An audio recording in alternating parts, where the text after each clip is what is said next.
thank you for purchasing a set of Ksport coilovers. Today we're going to do a quick tutorial on how to fit these particular coilovers for VB through to VP Commodore.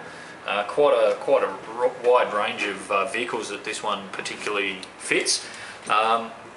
Direct bolt in, camber adjustable front strut tops, 36 levels of dampening and rebound.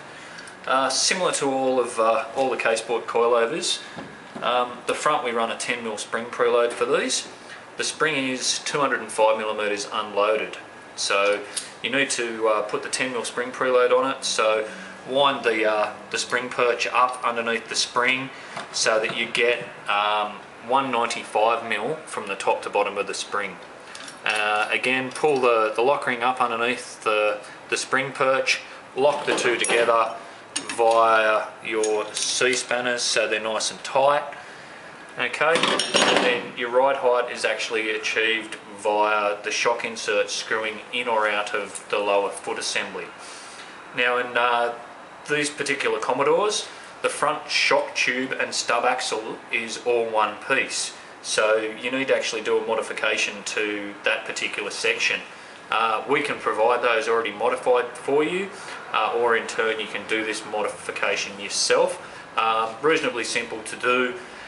Basically there's a sleeve that's welded on down the bottom of the shock tube to make the actual whole thing ride height adjustable.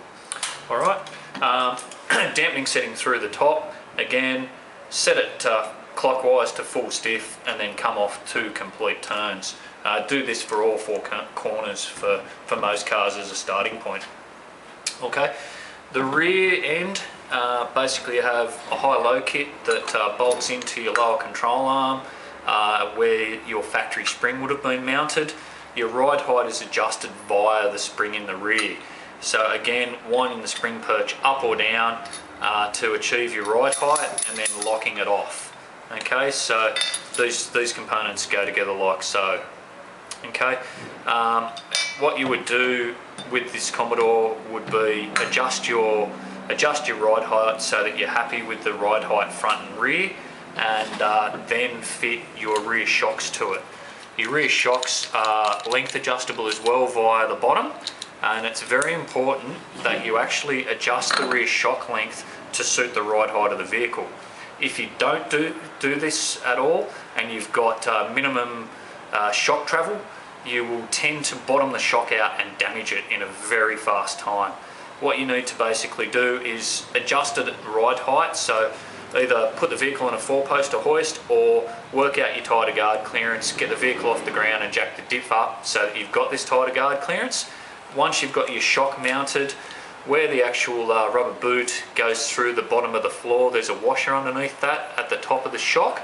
You basically would want approximately 60mm between this washer and the bump stop rubber in the top of the shock itself. Thereabouts, between sort of 50 to 60mm, so that you've got enough shock travel. Okay, again, your ride height, basically you've got to set it up via your spring in the rear and then adjust the rear shock length to suit. Lock up all your lock rings, make sure everything's okay, take the vehicle for a quick drive and send it off for a wheel alignment. Alright, thanks very much again for purchasing the Ksport coilover kit.